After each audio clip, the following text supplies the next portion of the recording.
I'm John Jerser, resident Dungeon Master, welcoming you to Soliton D&D, home of Chronicles of Nildorin and stories from Truistria. We'll jump into the adventure in just a moment, but first you should know, this is the audio-only version of our live broadcast, which streams most Fridays at 9 p.m. Eastern on Twitch. Our VODs are freely available after the broadcast, no subscription required.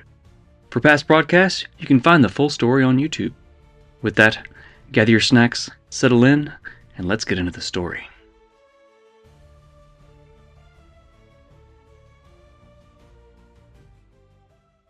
The fog rolls in. I found you. I felt you. That sounds rock. And I know what you seek. And with that, I need everyone to roll initiative. We're starting out strong, guys. Yeah. So, I'm going to roll disadvantage for initiative for the Gleeman first. Oof. So that's a 6 for the Gleeman. And roll it for the Minion. Burn through both my disadvantages. Actually, you know what? I need to roll publicly. I have a thing for that. The other one was boo-boo, so. Okay. That's a 5. We are starting off strong. Dante, what's your initiative? 18. Very nice. You can go ahead and move 10 feet. Nim, what is your initiative with disadvantage? Be a 4. Ooh, big 4. Right on. Go, Carol. Yeah, I kind of messed myself up there. And Harding, got your sheet up? 18 too. Knew there was something I liked about that one. What'd you say, Dilly? Oh, for the love of God, I forgot about that. Awesome. Shall I speak something to my teammate, or do I need to wait for my turn? You guys talking a few words. Okay. Is free. Don't get too close. He feeds on health. Well, what the fuck am I doing here then? You know, I'm asking myself the same question. Too soon. Oh, wait. Hold on, I forgot I'm supposed to be British for like the next 4 hours. What am I doing here? There we go. There you go. Now you sound like your character. Oh, wait a minute. Hang on. If we're going to play the part, we might. I moved from above Harding to behind Nim. Hiding behind me. Probably a little bit taller than me. I'm using your horns as a rest for my arrows. Be ready. As the fog billows around the feet of the Minion. Dante, you're up first. What you got? Am I really taller than Nim, honestly? Yes. I think you're several inches. Okay. I think. I don't know. I don't remember. Well, we'll do what Dante does best and take aim at Mr. Minion with the bow and arrow. All right, roll an attack roll.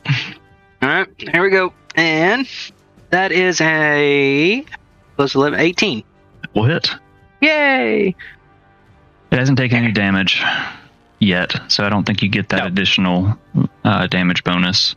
I just get the 1d8 plus 7. So my d8 roll was a 4 plus the 7, that'd be 11. 11 points of piercing damage. Yes, that was the first strike. I got him. I'll go for the second one then. So that would be a 28. That's 17 plus 11. Mm-hmm. Yep, that'll hit. Now I can do the 1d8 and the other one. I think you get the additional d8 with the, Colossus Slayer? Yes. First one landed on an 8. So that's 8 plus 7, which is 15. And then the other one, I gotta find it. Is it? I think it's another d8. That is an 8 also. Holy shit, dude. You're rolling fucking max damage? Alright, so you had a 15 plus Twice. 8? So that's what, 20 math? 15 plus 8, 23 total on that second hit. So you release your second arrow. You see it crash into his face. You hear the grunting, garbled roar again. You still have a bonus action and movement. I have projection was. I can't use that because we don't know where he's at. Dante done. Alright, that takes us to Harding. What you got? Let's see. What do I have? This is your first time in combat. Yep. Leave it alone. Leave it alone. What I'm going to do, I have listened to Namia's suggestions, and while I appreciate them, I have elected to ignore them. I am going to go ahead and use my bonus action to cast Hunter's Mark at level 1 on the Minion of Death. And then, so I can move 30 feet with that. I'm going to move 30 feet and then use Misty Step. You can't use 2 bonus actions. Can I not use it as an action? You cannot. Well, then I'm just going to stand there and shake my sword angrily at him because I don't have anything. You could dash, but then you're just going to be standing there. I'm just going to stand here. All right. And shake my sword angrily at him because I don't have anything. Standing there menacingly. Oh, man. I've missed you two and all of this. All right, next up, it's the Minion of Death. All right, what all can this Joker do? I gotta remember. I've been reading it over and over and I still forget. Death. Just death. Oh my god, that was bright. The minion is going to, floating above the ground to Harding. As you get closer, you feel this aura around the minion. Scythe at you. Oh, it doesn't even have to get that close. Fucking reach of 10 feet. That is a 19. It just hits. Oh boy. So, as it slashes across your armor, it deals 8 slashing damage. And I need you to make a Constitution saving throw. Okay. That'll be a 15. Ooh, you just make it. So, instead of the full damage, 2 points of necrotic damage. 22 points, yeah. That's already halved. Then, as a bonus action, it is going to teleport. Well, hey, they're big, dark, tall, and sexy. And he's going to swing his scythe at you. Is that what that was? Is that why you stuttered? 22 to hit, Dante. Of course it does, because I got crappy armor. He swings. You lean. It slices across your arm. You feel the necrotic energy pulsing. You suffer 8 slashing damage. That's a 13. 9 plus 4 is 13. You feel the necrotic energy blast through your body. You suffer 45 points of necrotic damage. Along with the 8 that I got before, huh? That's correct. Yay! Told you I'll crank this shit up a notch. I can't believe you guys bought one of these, what was it, 4 levels ago? That is the minion's turn. The start of the Gleeman's turn, he has to make Constitution saving throw, which he fails, suffering 5 points of necrotic damage. Anyone within 10 feet of Harding, which is no one, actually gets a +3 to saves, or of protection. It's a lot of stuff in your sheet, Harding. I read through it and I took notes so I could help remember, so keep that in mind, the aura of protection. And then what is he going to do? He is going to sling a firebolt. That is a 24. Yeah, that'll hit. So, going to roll it on here. I want to roll a lot of dice, but I mean, dealing 16 points. Right, Gleeman, fuck him up. He throws it. Get him, Big Daddy. Awesome. If they crash into the minion, you're already not looking great. Then the Gleeman is going to 15, 20, 25. He's going to move over this way. This action. You got nothing. So, Nem, that is to you at the bottom of round 1. Do I need to make a save or anything? You were just inside the aura, so yes, make a Constitution saving throw. The dirty 20? So the deathly aura, you managed to shake it off. Okay. You don't suffer any damage. I'm gonna look at this motherfucker and say, hello again, chuckle fuck. I got bitches to kill and you're number 1 on my list. And I will reach my hand out, casting Scorching Ray at level 4. Sounds like So Nem's got a score to settle. Right. More like a scorch to settle. Right? So I rolled individual d20s for each attack. The first one is a 27. That hits. Let's just see how many hit. So the first one's a 27. I got another 27. Another 20. I rolled 3 17s. And it's a +10. Another 27, alright. I got a natural 1. So that's no. Yeah. And then another 17, so that's 4 27s. I can take a picture, I swear to God. No, I believe you. Holy fuck. Can you roll dice for me for the rest of the night? It's not gonna happen again. Of course not. So the first one is, that's 7 damage of fire damage. Second one is 6, another 6, and a 7. 26 points. 26 points of fire damage. Nice. And then I would like to cast. I cannot cast anything because spell. I will back up 30. My turn. No bonus? I do have sorcery points and I do have a bonus action, but it's another leveled spell. Is that okay? I think if you use sorcery points, you could still do a bonus action leveled spell. If you have Quicken. Do. And then for funsies, since I've backed up, I'm going to cast Quicken spell with a magic missile at level 3. Automatically hits it. D4. Dish out some freaking damage. It's 12 points of force damage. So can he. Crashing all around him, disturbing the fog that seems to cling to him a little bit. Brings us to Damn. top of round 2. Looking pretty rough. Dante, I need you to make a Constitution saving throw. 16 plus 4 would be 20. And you don't take any damage. Woohoo! Got to get away from him because I can't hit him up close. How much? It's double when you do dash, correct? Dash away. It's double, but that is your whole action. That's your Also, whole action. It's your whole action. Also, he will get an opportunity if you move out. Actually, no. You have something to where they don't get opportunities, right? Yes. Escape the horde. Yep. Opportunity attacks against you are made with disadvantage. Yep. Okay. So we'll do that. We're not going to dash though. We're going to move back. Well, let's see. Yeah, I'm not going to dash. I'm going to move the full 30 feet away from him. Okay. 5, 30. All right. Now, a little way away from him, I will use my action now to attack him with a. Let's see. As you move out of his range, he's going to swing his scythe at you with disadvantage. Oof, dude. It's a 17 and an 18 plus the attack, so regardless, that's going to hit. As you just got a range, he manages to slice you just across the back, dealing 8 points of slashing damage. And I need you to make a Constitution saving throw. Well, guys, it's been a great night. I'll see you after the next one. I mean, you got a healer, right? And a couple healers. Yeah. Well, the necrotic energy pulses through your body again.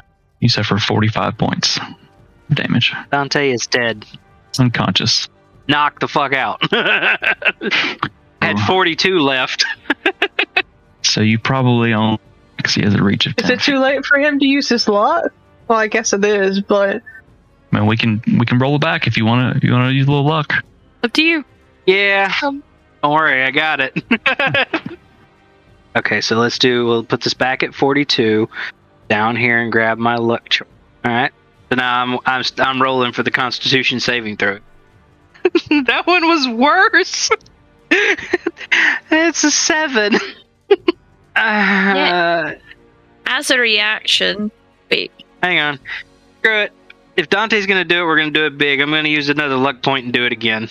All right. you can do it this time. I have faith in you. I see what you did there. Unfortunately, it wasn't very helpful. That's a 13. Do you think I could do it for a third?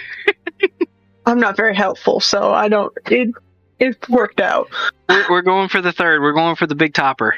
So, this damn cursed dice. I just rolled the same 13 again. So, forget it. Dante takes the 45. So you make it a few steps. I'll say that the effects take a second. Pulses through. You manage to make it this far before falling. As a reaction, I would like to cast Spare the Dying, please. All right. So you are no longer making death saves. You're stable, but you are prone, and you have hit points. So you can't do shit until you get a little bit of healing. So, with my 30 feet of movement, I can just get right up in his grill, and I'm going to swing at him twice with the Buster Sword. So what level spell slots do you want to do? A first level spell slot gives you an extra 2d8. Any spell slot higher than that gives you one additional d8. Okay. Roll to hit the first attack. You swing your gigantic buster sword. It's a 22. So roll damage for your weapon, and then roll 3d8 roll damage.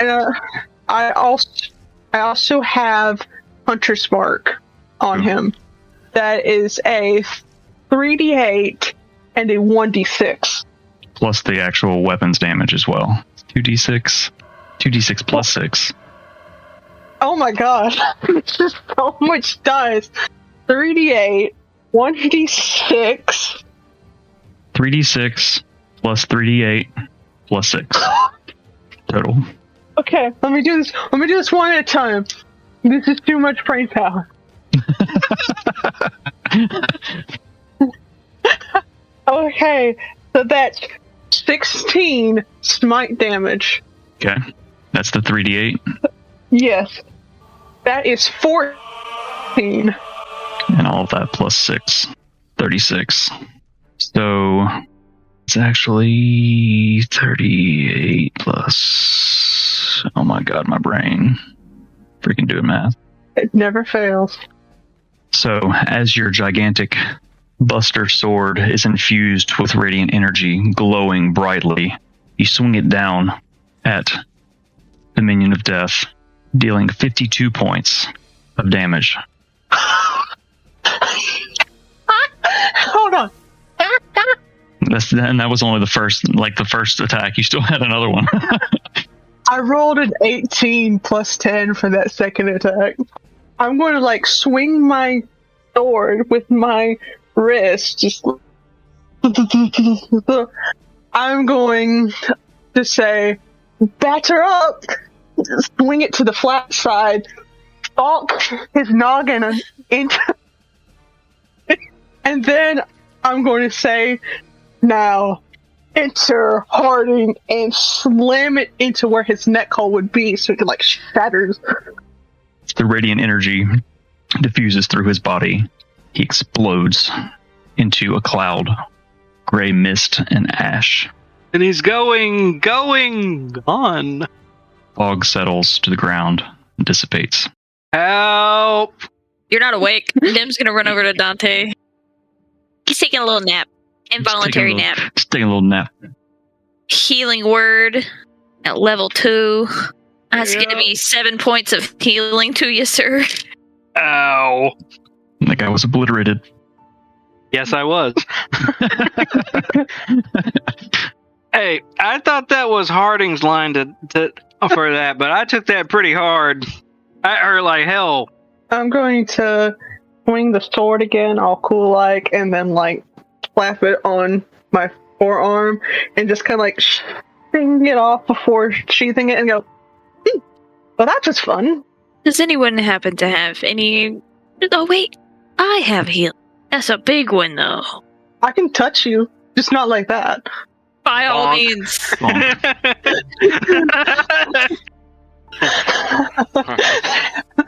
got a little weird around here. We need an adult.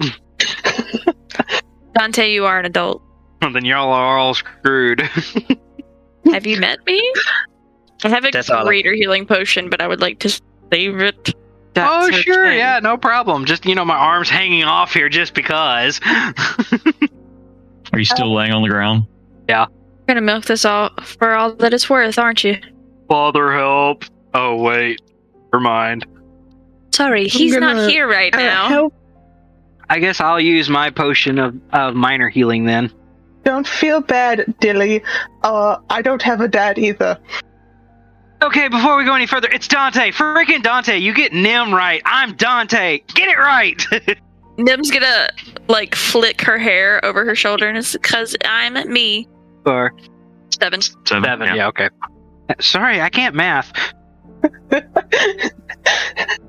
So you guys are standing on the road in this autumn forest. Oh, that was interesting.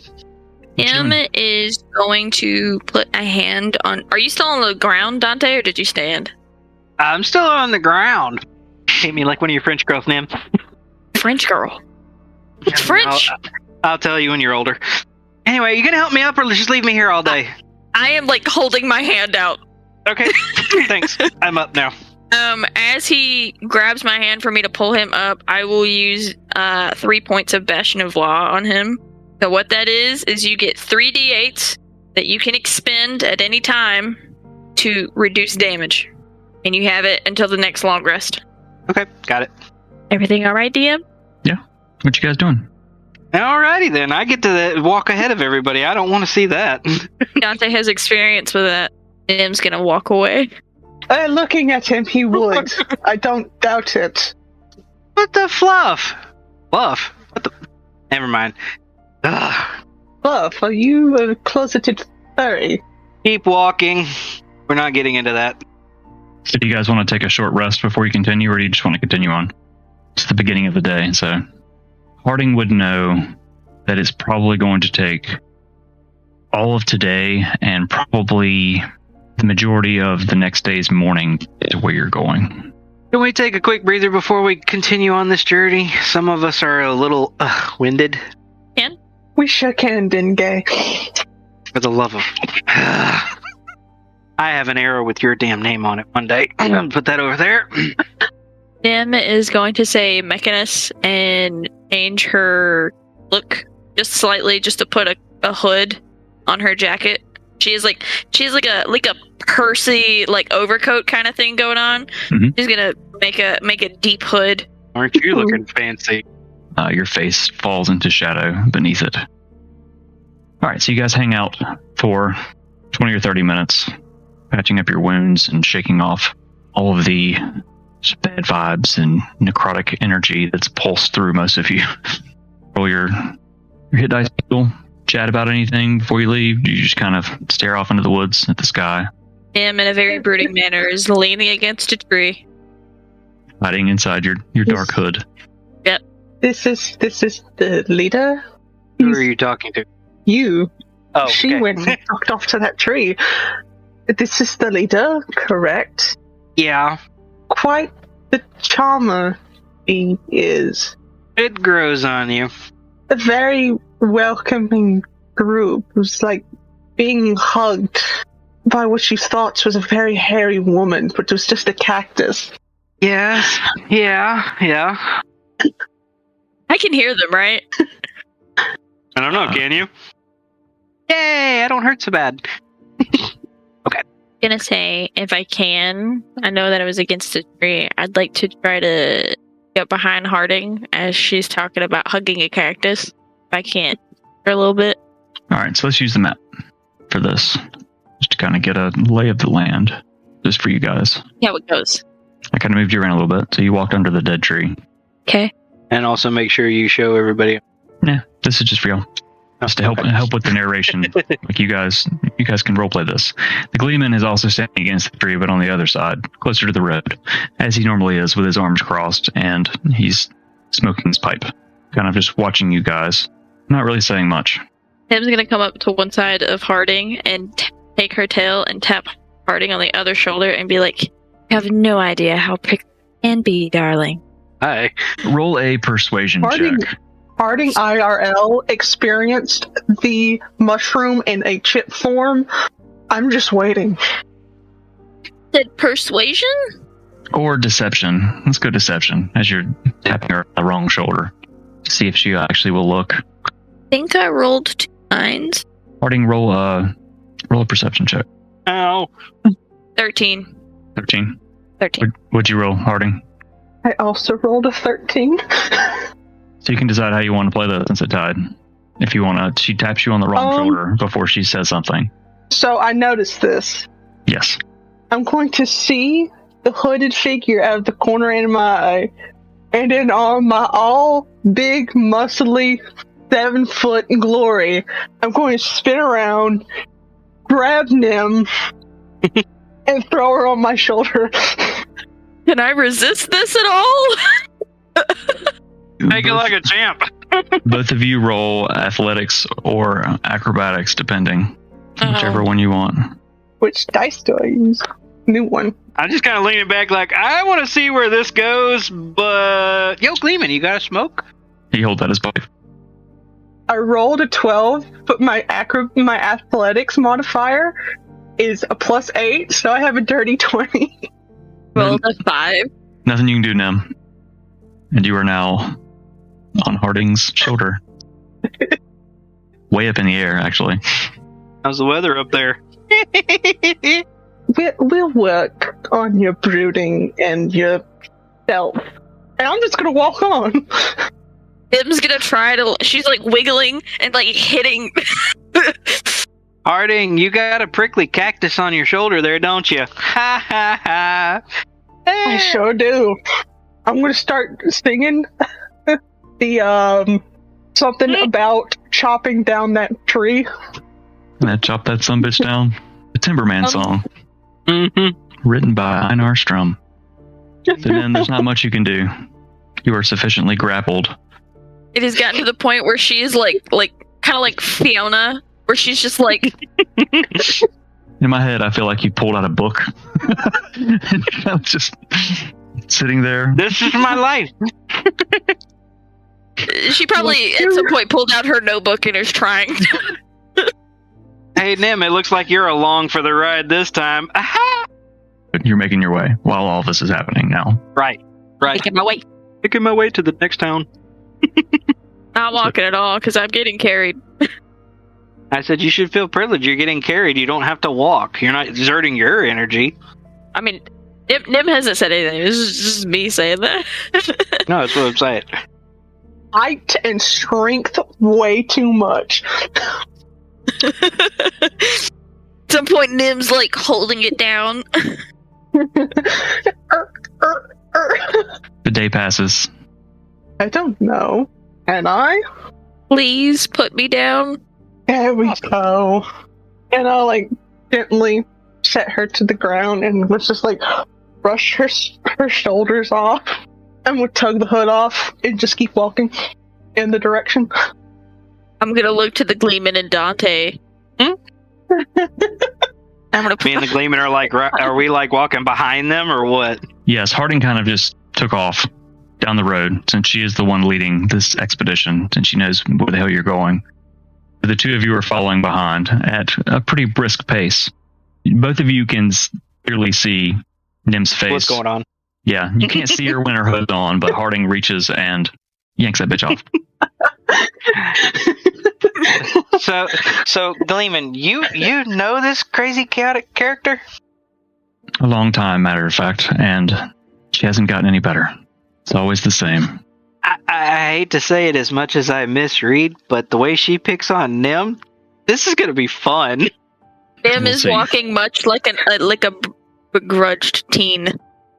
Hours pass. You guys have a snack as you're walking and walk through lunch well into the evening. As the sun begins to dip in the trees, you continue forward. Trees change from autumn to more of a swampy green. The air grows thick with humidity. The smell of brackish, stagnant water fills your noses. The bugs grow gradually louder the further you walk. The sun keeps dipping to dim light. It's now late evening, as you've traveled all day. Can we rest now? It's been a long walk for some of us.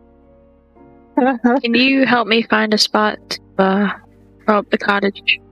Sure. What do you need? Just something flat? You want a nice scenery over here, or? Preferably just a clearing off the road. Gotcha. So Dante goes and looks for a clearing. All right, so roll a perception check. Okay. And add 4. You're a natural explorer when you're in a forest. Okay. So 19. As you venture a little bit ahead of the group, you do find a small little clearing. There's tall grass on it, but it's not boggy. I'm still in a distance where Dim could hear me. Yeah, if you turn around and kind of shout a little bit. Hey, over here, I found something. You're good here. I walk up, take out my dagger, and I look around and cast Cottage Sanctuary. With all the things. With let me move. I wanted to land on my head. The small cottage that you're all familiar with appears in the clearing. Thank you, Dante. Going to get to work with Billy Lurch, prepare some dinner, pulling out some mammoth steaks. Come on in, Harding. Don't watch your head. Harding's just gonna walk and just bonk. Told you to watch your head. Oh God! I did. No. Nope. Early for this. So Nim and Billy are preparing dinner quickly, because it's been a long day. All scarfed down, and the steaks. Yum. Late evening turns into night. I would like to add that Nim prepares an extra plate that's at a table. Sits next to it as she eats. Chance I could ask you what the extra plate's for?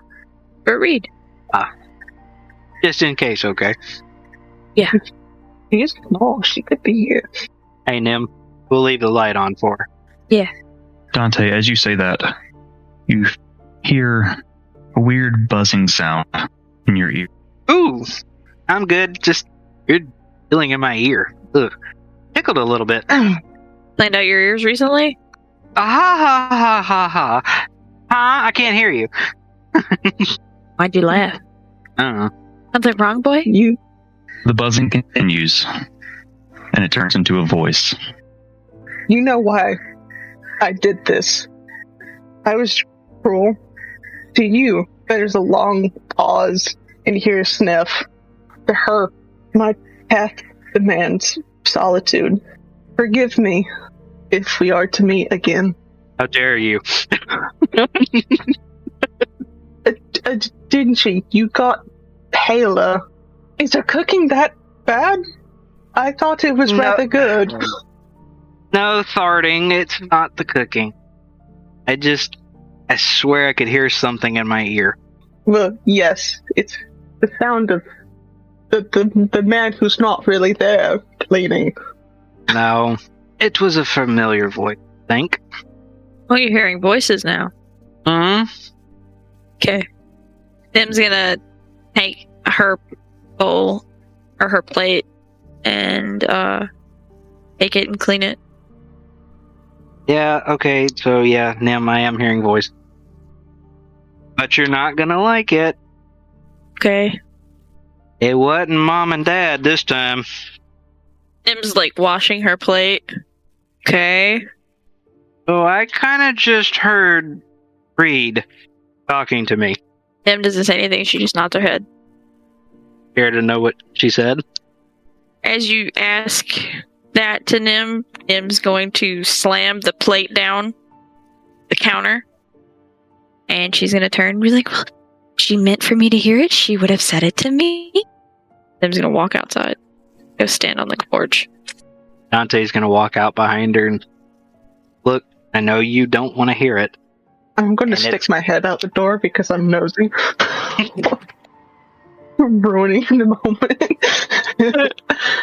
But look, I know it's gonna be, oh God, I know it's gonna be hard, but I think she told me this so it would be easier for me to tell you. She doesn't say anything. She's like staring off the porch. Women are so hard to understand with and talk to, so, oh well, I'll be the man then. I will just tell you, and you do with it what you will, because I feel it fair to tell. I heard her say, you know why I did this. I was cruel to you, to her. My path demands solitude. Forgive me if we are to meet again. Take it as you will, friend, but I felt you needed to know that. Nim doesn't say anything, but she kind of just clears her throat and nods. Take that nod as an okay, but whatever you do, please don't try to smother me in the night with a pillow. I'm going to lay down now. Unless you need me to do anything to help you before we turn in. Sleep well, friend. Come and get me if something exciting happens. Oh, Mr. Gleeman, where's the midnight smoke, sir? Puff puff before bedtime. The Gleeman is standing by the fireplace with Billy Lurch next to him. And he's kind of blowing smoke from his pipe after he puffs it in the general direction of Billy Lurch, the unseen servant. And it's kind of just blowing through him in a way, just around him, He doesn't seem affected by it at all. He's just kind of looking at the Gleeman like, really, dude? Gleeman, you look like you're having a little too much fun with that. Let me try. He pats his pipe out, backs it, and hands it to you. Just kind of blows. That's fun. Billy Lurch still with the face. And then, are you still outside? I'd wait a few minutes. I come back inside. What do you do with the extra plate? I'm gonna go it off. I'm just gonna throw it away. Yeah. Harding, what are you doing? I'm gonna stand there for a moment, watch her walk by, and then go lean against the where she's washing. Emotions are such tricky things sometimes, aren't they? But the good thing is, you're feeling them. Even if you don't want to, that still makes you, you. I don't have to know someone to care about them. You can't think that way in this line of work. You can't think that way in this line of life. Take it easy. Take it. And she's gonna, like, pat Nim's shoulder and, like, give it a gentle squeeze, and then walk off to bed. Before you get too far away, Nim's gonna put down the plate, turn, say respectfully, thus far in our adventures, thinking that way has only gotten me.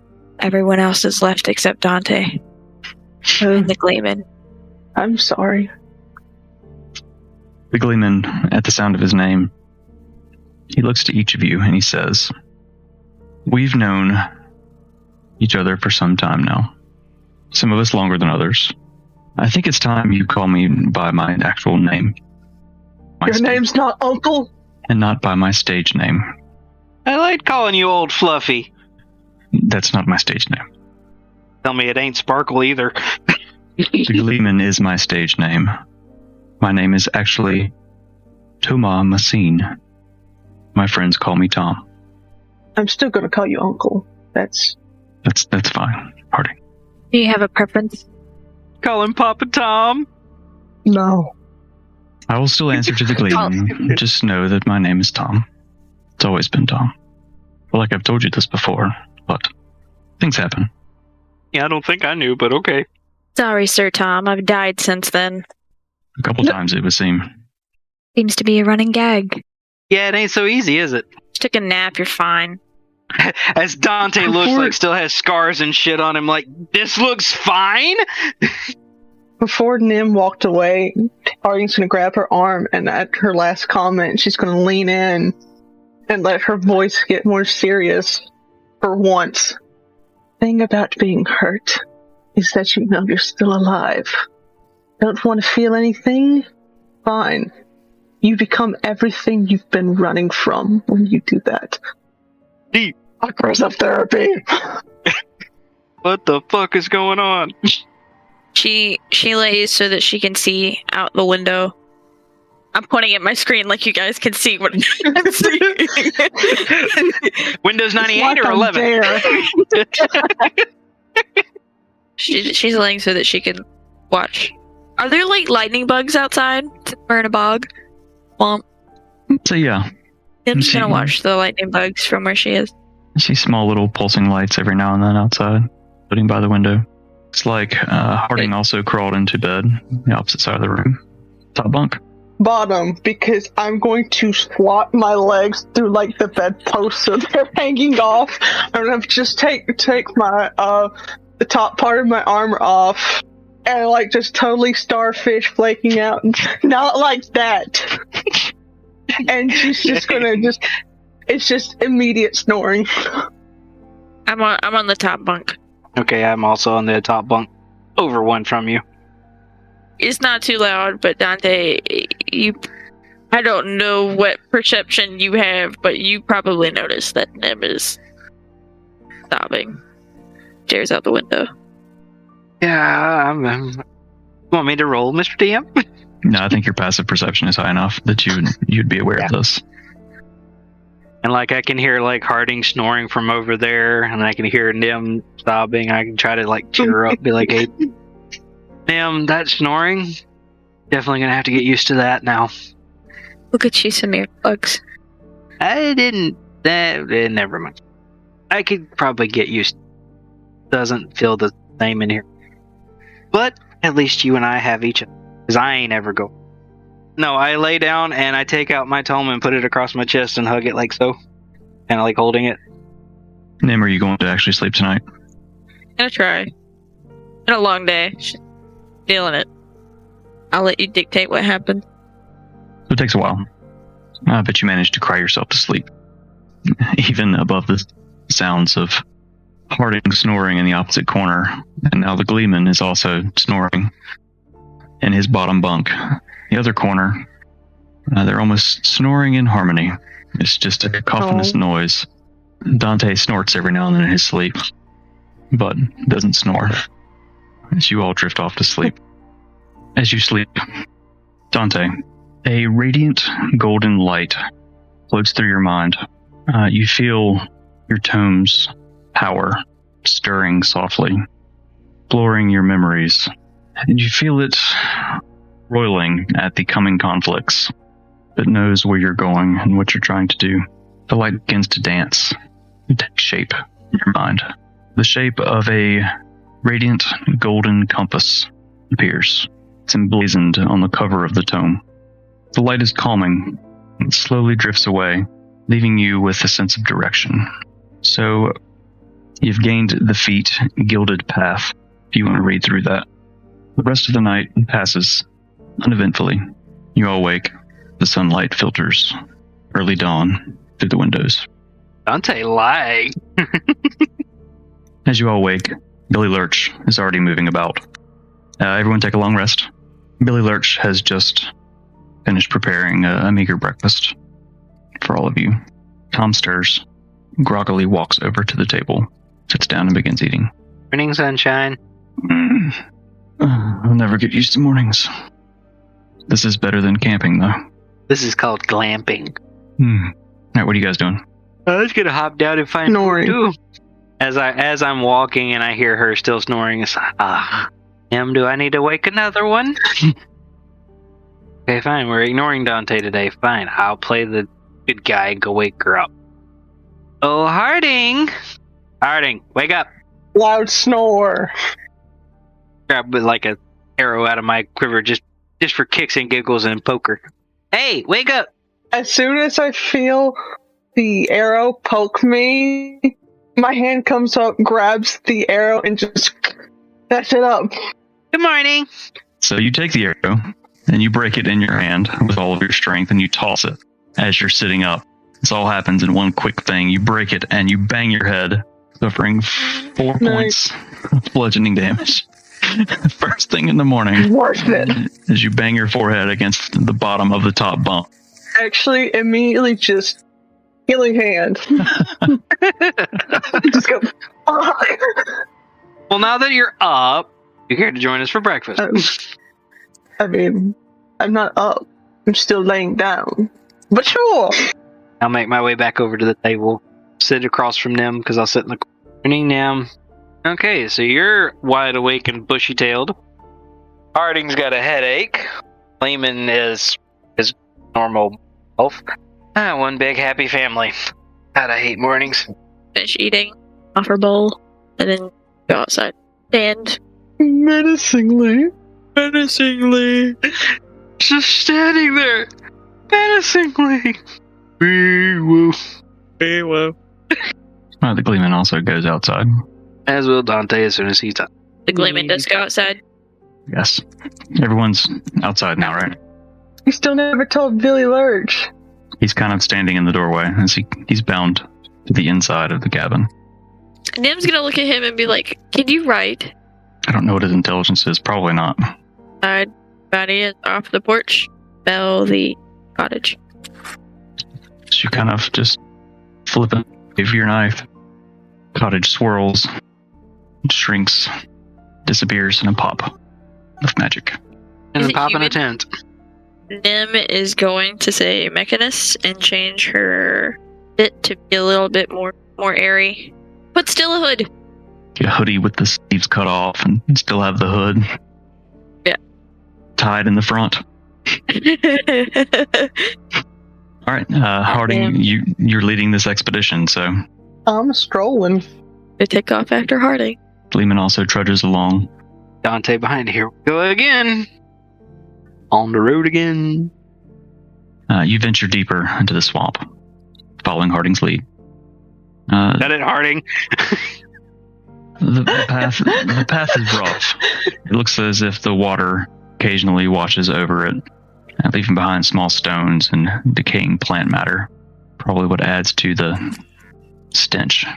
You see wildlife moving about in the water deeper in the swamp. You travel for a few hours, following the path, before you venture off a bit to a smaller path. And as you turn a bend, stepping carefully over boggy, murky beaches, South Rock appears. It's a towering structure made of brown stone. Harding leads you through a small ravine up to the base of the tower. There's a small crevasse in the face of the rock, hiding an opening behind it. Harding found this before. That's kind of where she poked her head in. You're now at the mouth cave. I'm gonna extend my hands and be like, this is what that mouth do. Now, where have I heard that before? Oh. It's a small hill up to the crevasse. You look up. Oh, I see. Dante? Oh, I see.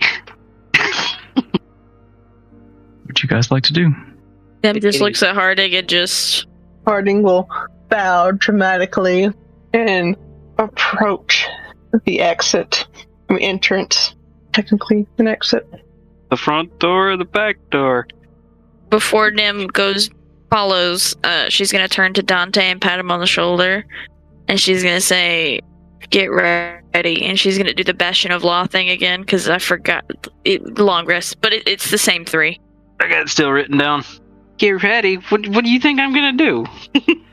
Acts like I got all the firepower. We got the Harding with us. I'm gonna sit in the back and just be safety. Coming, Gleeman. Whoa, he moved by himself. Cool. I would like to just use it. I was also gonna cast Detect Magic. Okay, so before we do that, Harding takes a few seconds, uses her divine sense to detect good and evil. So for the next 6 seconds, she can sense anything affected by the Hallow spell or know the location of any celestial, fiend, undead within 60 feet that is not behind total cover. Not even in the cave yet, so nothing happens. Do yours next, Nim, or you want me to go ahead? I planned on doing mine next, if that's okay. Go for it, and then I'll go after you. Mine is Detect Magic on myself. Takes 1 action, so 6 seconds. For the duration, you sense the presence of magic within 30 feet of you. If you see magic in this way, you can use your action to see a faint aura around any visible creature or object in the area that bears magic, and you learn it magic, if any.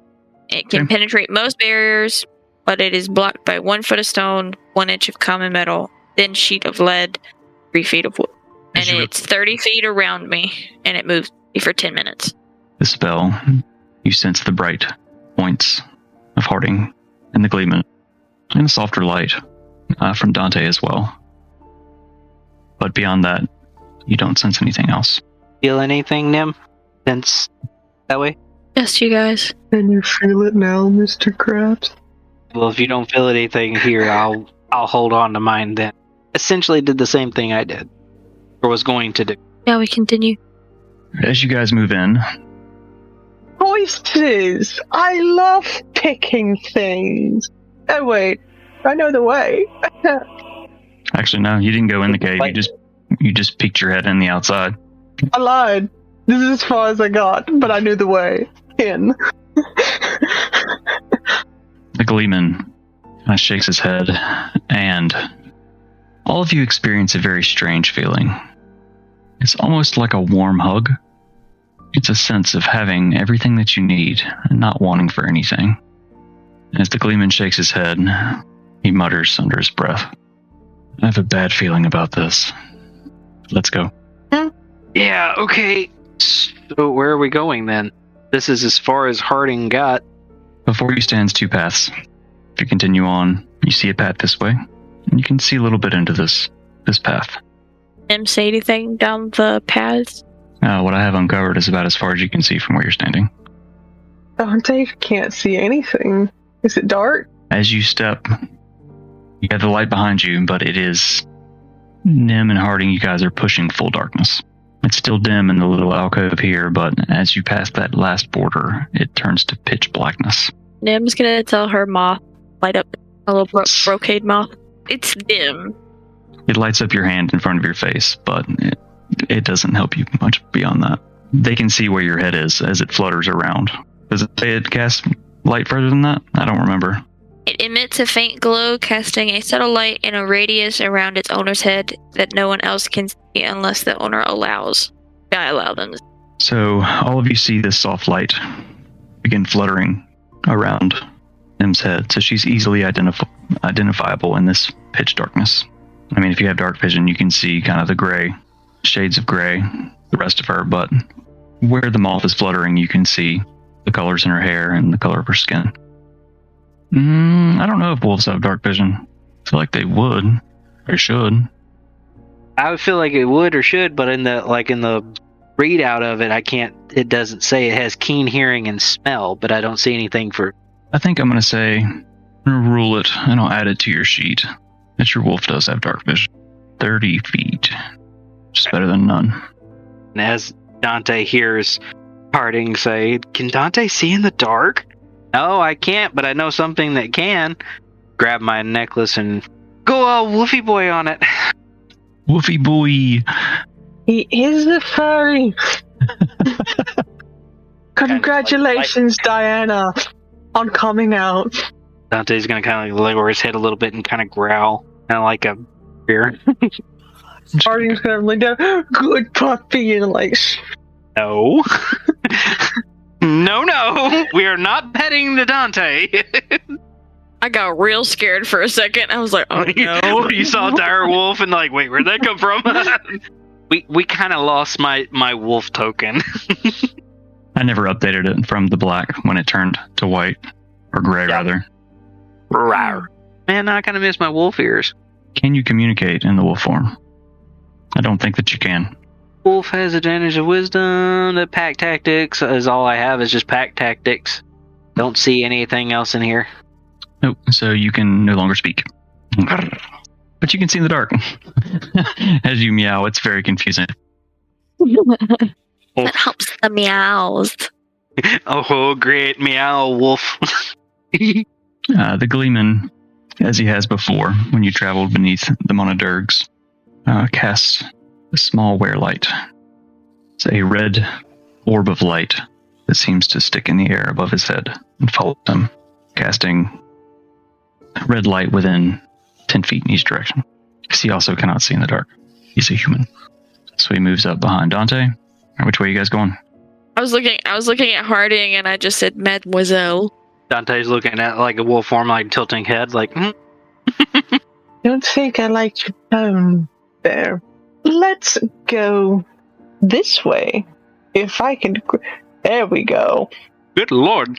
That was a hop, skip, and a leap. You turn the corner of the path that's revealed. You can see a decent ways in the dark. Is this another path? Okay. Oh, no. That's just a wall. Then would like to check for traps. Okay, roll an investigation check. No, not that one. Oh! Gonna be a 23. As you look around, you study the walls, the ground, look up into the darkness. Don't see a ceiling.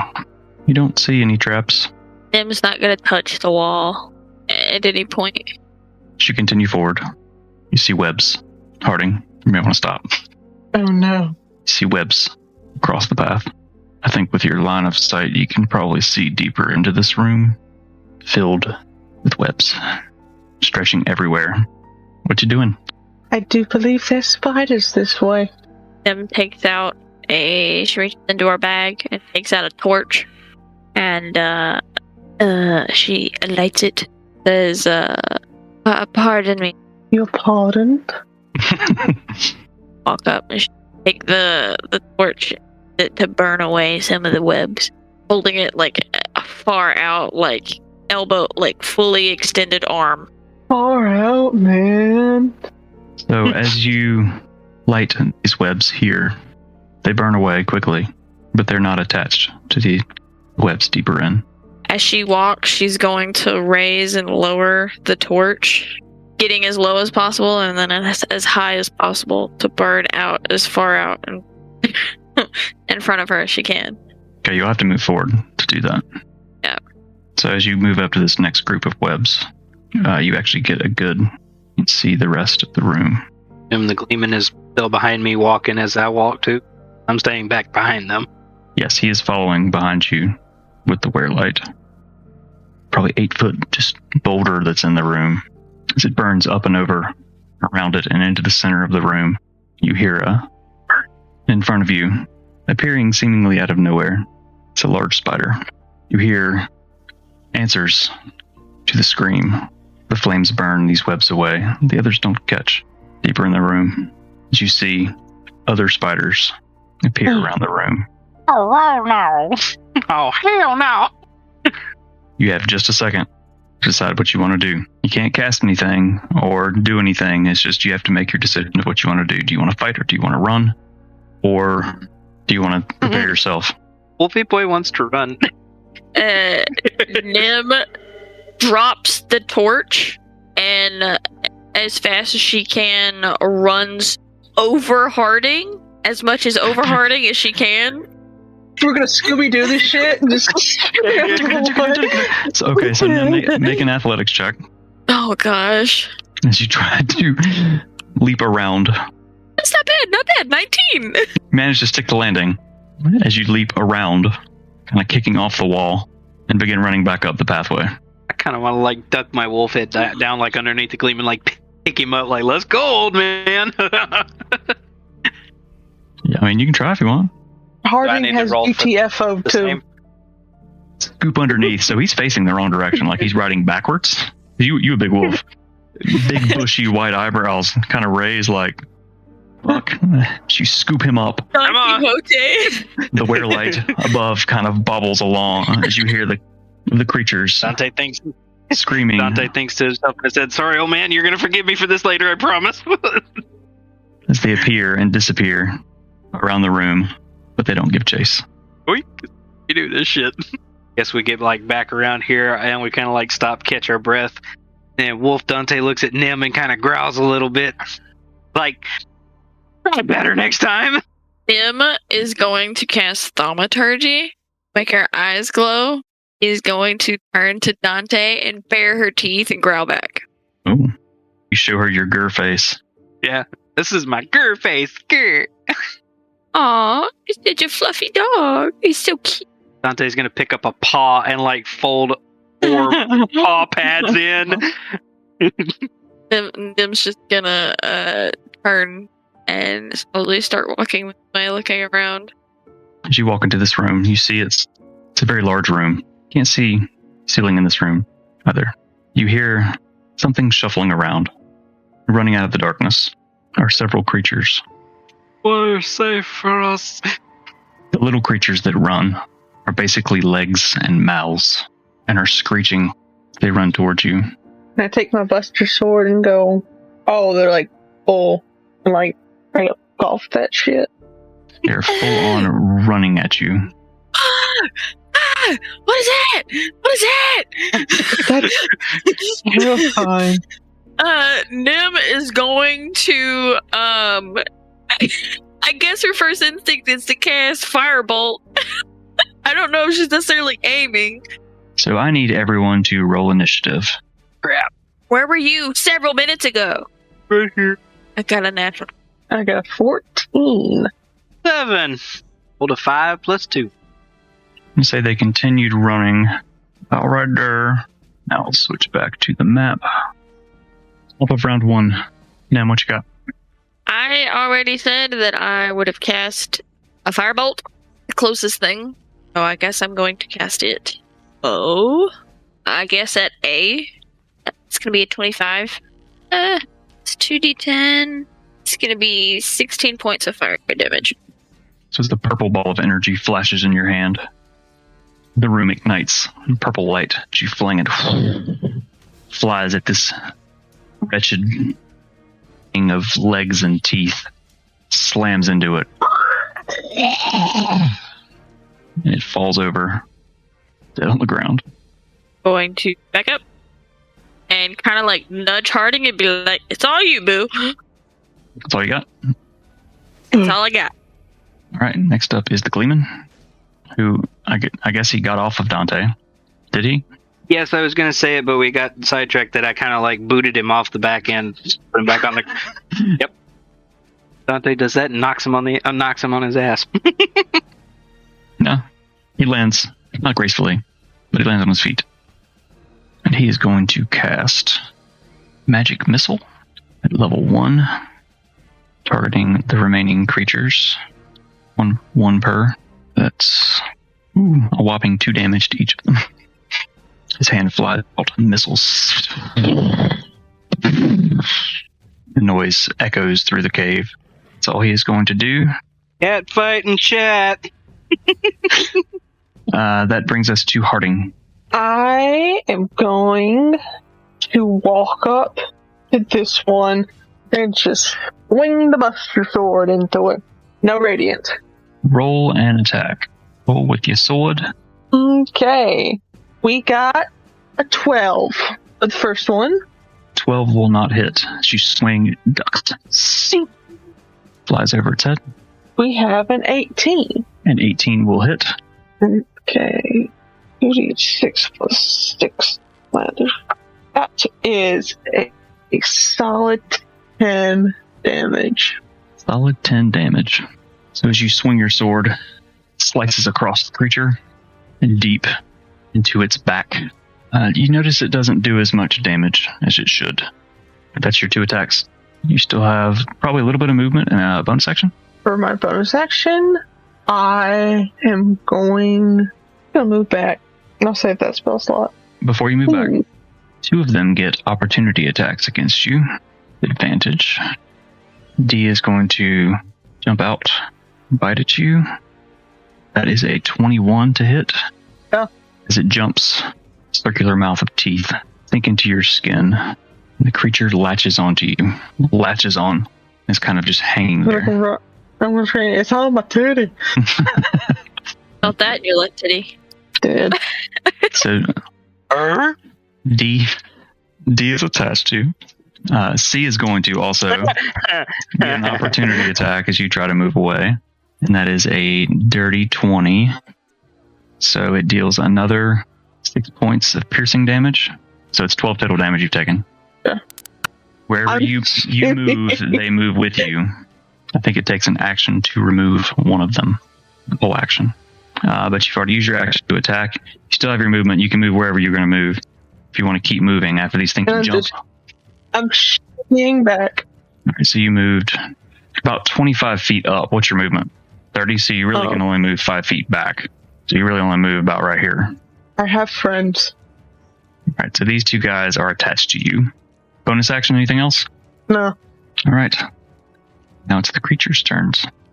So the 2 creatures attached to you feel a pulse, necrotic gunk and slime from their mouth pulsing into your veins.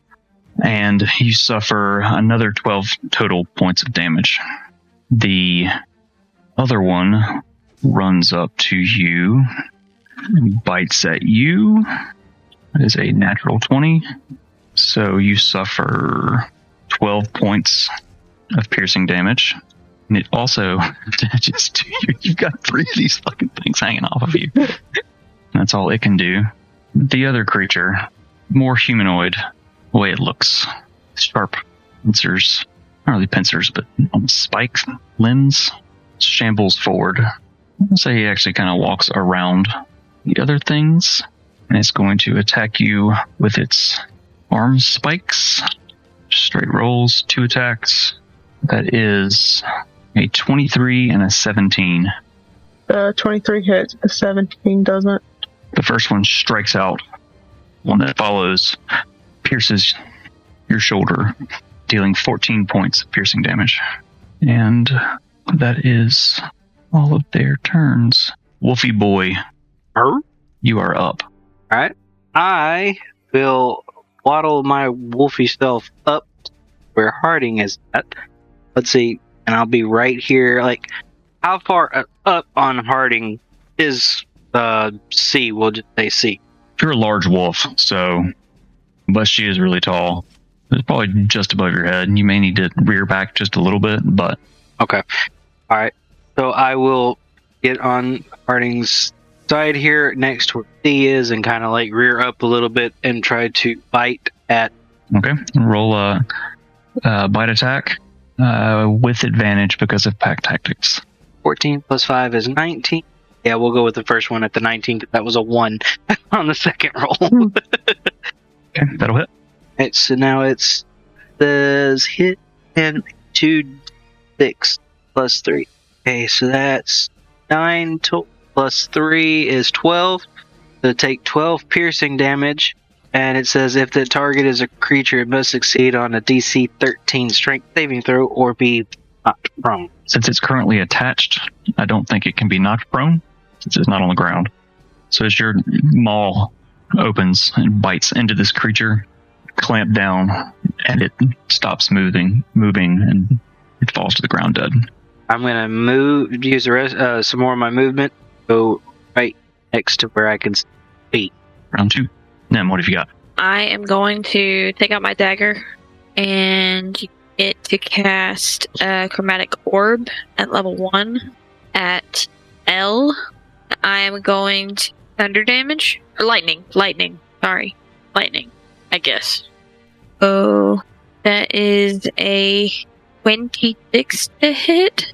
Yes, that will hit. Okay, that's 15 points of lightning damage. Crackling with energy, you fling it, flashing brightly through the cavern. It slams into the creature. It doesn't look overly phased by it. It's not happy with you. Okay. Whipples towards you. Oh. Gonna get against the wall. Firebolt once more on this creature once it looked at me. I think when you use Quicken Spell, you can cast a level spell if you want. It's just, I mean, if you don't want to use your slots, I get it, but I'm pretty sure that you can do that, right? Yeah, I don't want to use slots right now. So that is going to be an 18. 18, yes, that will hit. Be 13 points of fire damage. Purple light ignites the room again. That is going to be my turn. All right. So it's the Gleeman. Who's going to go with a magic missile again? Targeting the 2 attached to Harding, 2 each. They fly through. They're both looking pretty rough and bloody. And that brings us to Harding. What you won't do? I'm going to reach behind me and grab my dagger. I'm going to shout, "Baby knife!" and just slam it. Baby knife. She is risen, baby girl. Harding and Nim are just Deadpool and Wolverine. So which one are you attacking? The one directly in front of me being a 25. Yep, that'll hit. You Amazing. slip the knife into its back, saying baby knife. Baby knife, yeah. That'll be a 6 for damage. As you stab it, heat release, and it falls. And then, my second attack, I'm going to shout, "Baby knife!" again, and stab it into D. And that'll be a 16. That's a bonk on Dante. That will hit. You cannot bonk me. I was muted. My microphone was turned off. Sure. No.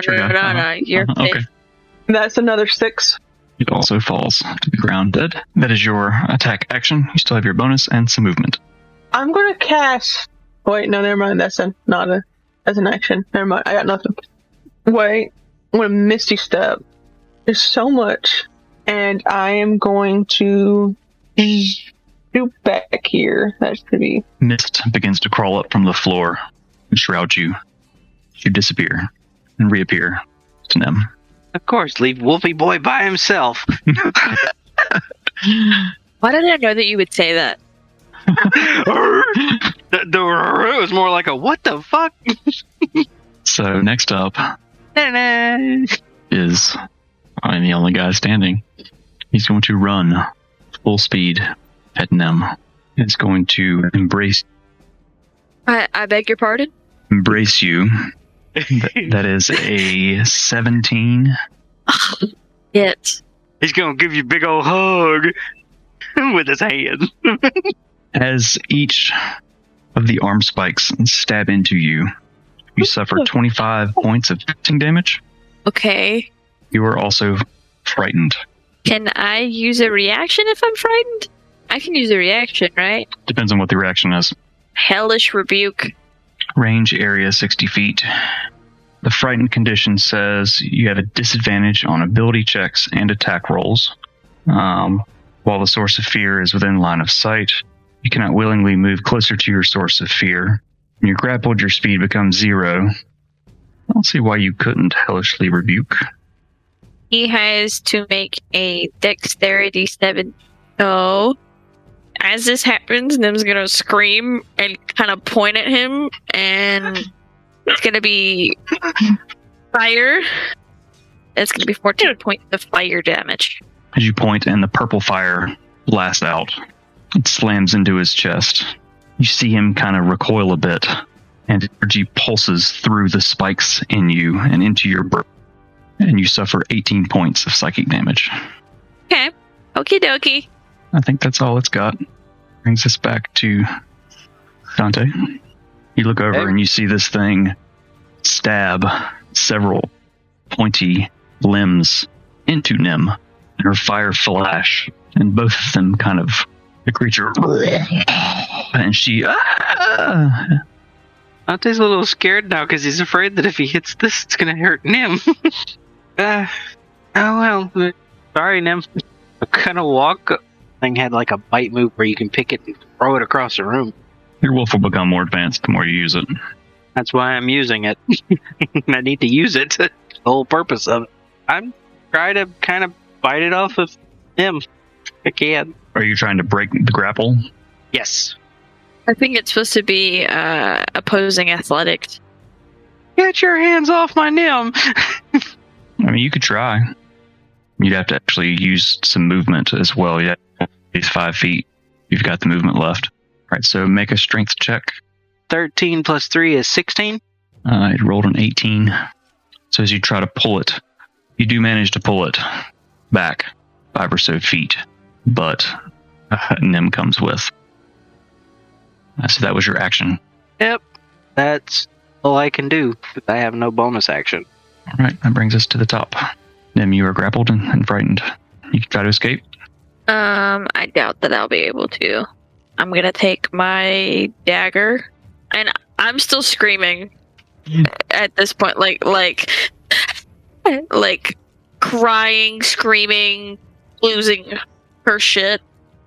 Nim is going to stab this son of a bitch, and she is so frightened that is a 12. That was with disadvantage. Oh, yeah. Oh, I rolled a 3 on the first roll, so. Disadvantage on ability checks and attack rolls. Yep. You lash out, catching only air. Sing, sing, sing, sing, as you're swinging, trying to stab at this creature. Bonus action? I'm going to try to cast Misty Step. And I want to vamp here. Mist covers your body. You disappear, and you reappear. And I'm going to against the wall. Blood runs down the spikes. It stabbed you. Holes in your clothes. I'm going to end my turn there. Technically still in Dante's mouth. No, because I think because you failed to grapple. You just pulled him, and then he kind of shook you off. Gleeman's going to cast a firebolt. Say 13 and 10. Neither of which hit. His balls of orange light just across the room and scatter across the floor, missing entirely. Damn it, Gleeman. He's then going to move back and stand in front of Nim and cast a level 1 healing word. 1d4 plus your spellcasting modifier. You heal for 6 points. Yo! Thanks, Gleeman. Hmm. She's like leaning against the wall and like, thanks. I don't know how much makeup she wears, but I just imagine like she has like streaks down the side of her cheeks. Black mascara running everywhere. You probably haven't been doing your makeup over the past several days. You've been just kind of fucked up. So the makeup you put on like 5 days ago is probably looking pretty shitty. Girl, you looking rough. So that brings us to Harding. I'm going to sheathe the dagger, re-up with the buster, swing it a couple times, and rush L, swinging at it, and I'm going to cast Searing Smite as a bonus action. What does Searing Smite do? It's basically Smite, but fire. You said at level 2? Yes. Oh, that's persistent too. It lasts for a minute. You draw your sword and you say the words. So that'll be an additional 2d6 fire damage at level 2. And then so it's actually 3d6. I rolled a 22. That'll hit.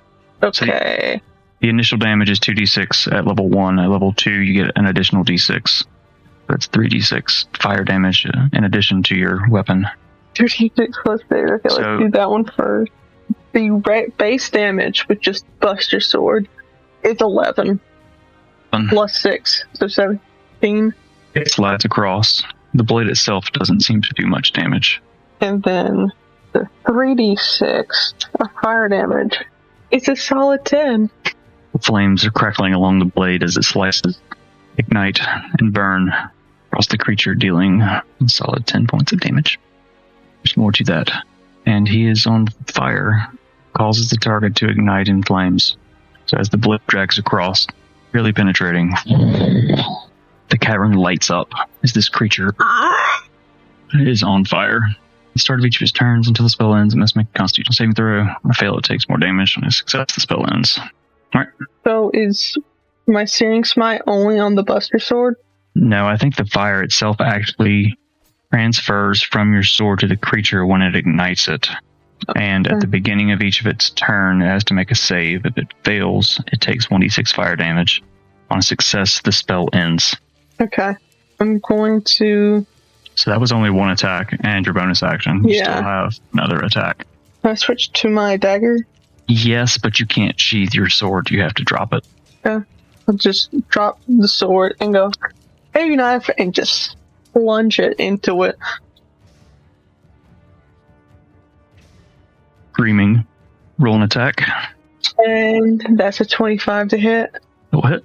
Damage. That's 7 for the damage. You try to stab it. Doesn't seem to do as much damage as you'd hoped. It's like cut. You have movement. I'm just standing there with a baby knife. Your buster on the ground. Gotcha. Next up is the creature, who's going to make his Constitution saving throw. That is a 7. Numbers 2 points of fire damage, and the fire persists. Charges. It's going to turn to you, Harding. Try to embrace you. It is a 21. That'll hit. You suffer 25 points piercing damage. How you doing, Harding? Oh, we're hurting a little bit. And you are frightened. That's all it's got. Brings us to Dante. It's grappled on Harding, correct? Mm-hmm. Well, let's see if I can pull it off of her now. It's also on fire. It sends some fur. I'll try to pull it off of her now without getting my fur singed. Roll a strength check. 13 plus 3 would be 16. I did that just a minute ago. Yeah. It rolled 18. Move a little bit, but nothing really happens. That's all I got then. Just try to drag him off again. That brings us back to the top. Round 4. And then what you got? The frightened. No. You are only frightened while you're grappled. Oh, yes. I cast healing thing. Oh, 12.8. I rolled 2 4s plus 4. Nice. And cast be at 25 Yeah, that'll hit. points of lightning damage. And I believe it stays attached. What did you say you rolled to hit? I'm sorry. It is a 25. Can I go there? I'll say, for the sake of this, yes. Okay. Yes. How much damage did you say? It was 6 points of lightning damage. And it stays attached to him. Chained arc of lightning between you and the target. Make a ranged spell attack. Roll a d12. And on each of your turns for the duration, you can use your action deal another d12 of lightning damage automatically. Spell ends if you use your action to do something else. Spell also ends if the target is ever outside of the spell's range. Brings us to the Gleeman. Going to keep his distance. Going to heal. Actually, I'm sorry. As the bolt hits the creature, it screams, writhing in pain, with the lightning hitting it. It's still on fire. Pulses of energy through the spikes go into Harding. You suffer 18 points of psychic damage. I'm being penetrated. Right in your brain. Holy cow. Check our messages, guys. So that brings us to the Gleeman. He was going to cast Word Harding. So that is 10 points. As he reaches, calls out, heals you while you're still screaming. Alright, so this creature has you grappled. You are frightened. I would like to free myself. Alright, roll a strength check. 16. You grab the spikes and you pull them out of your body, kind of push them away. You are no longer grappled, and you are no longer frightened. That was your whole action, though. You have a bonus action and your movement left. Yeah. Oh my god, if I click. There we go. I don't think... Yeah, I'm just gonna stand there and scream at it, because if I move, it'll get an opportunity on me. Brings us to creature. See if its ability recharges. It's not. So it is going to attack you twice with its arm spikes. Harding. Yeah. It's a 23. The 8 won't hit. One lashes out and dodge this side. The other one slams into your shoulder, dealing 14 points of piercing damage. Alright then. That's all it's got. That brings us to Dante, his wolf form. Sweet, I'm gonna bite him! She's strong. I'm strong. Good, I'm gonna Perfect woman's bite him still and there? maybe turn him into dinner. I don't know if you want to eat that, but roll an attack roll with advantage because of pack tactics. Okay, and we're gonna go with the 18 because the next one was 9 and 5. So 18. That will definitely hit. So you lunge out, your teeth strike it. 6, 3, have 5, 7, 8, 9, 10, 11. How do you want to Piercing destroy this thing? I want to take him in my mouth and do full on dog and then throw him across the floor there. So he's facing away from you. I feel like your gigantic mouth bites into his spine, crunches.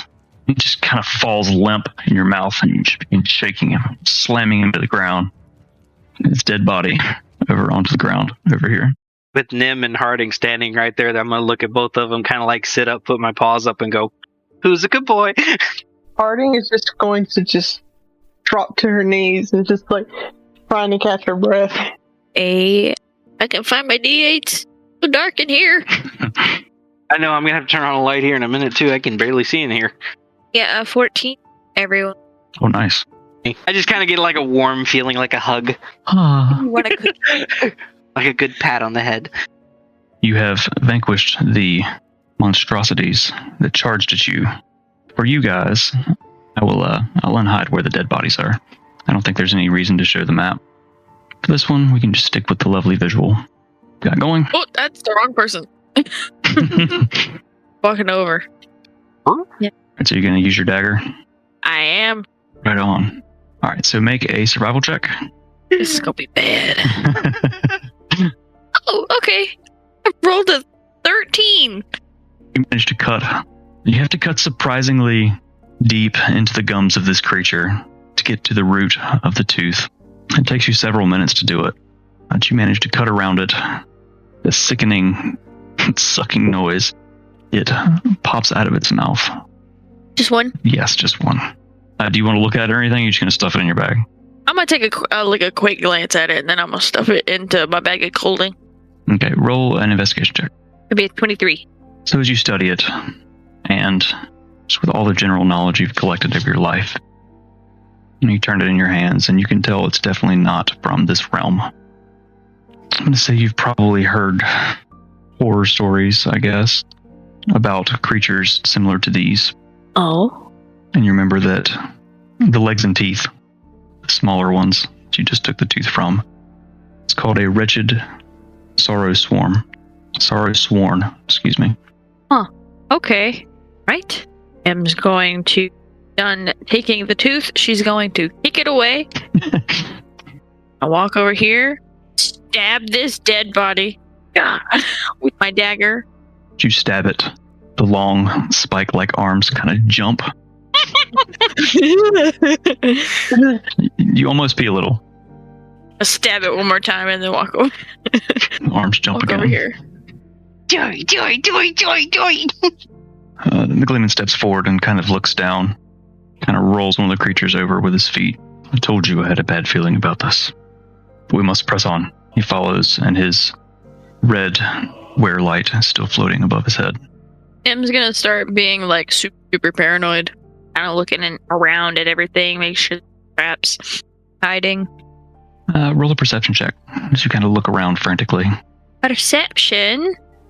That is going to be a 10. Solid 10. Solid 10. Nice. As you scan the room, kind of quick jerking motions, you don't see any more creatures around. You don't see anything up in the blackness above you. You peer across the rest of the room. Dante's gonna see like Nim walking ahead, and he's gonna like trot run behind her, kind of like keep protecting her so she doesn't go by herself and get into trouble. The Gleeman also follows. He's also looking around, watching, listening. I grabbed my sword and I also trudged along. Watching, waiting, watching. Ba-da-da-da-dum. About right here, as you walk down the tight corridor and come into another open room, you see something familiar that you've seen in the cave before. Large holes bored through the rock in the floor and in the walls. Actually, I think the only one that, only Nim. Neither of you were in White Maw. This, feel like Umber Hulk.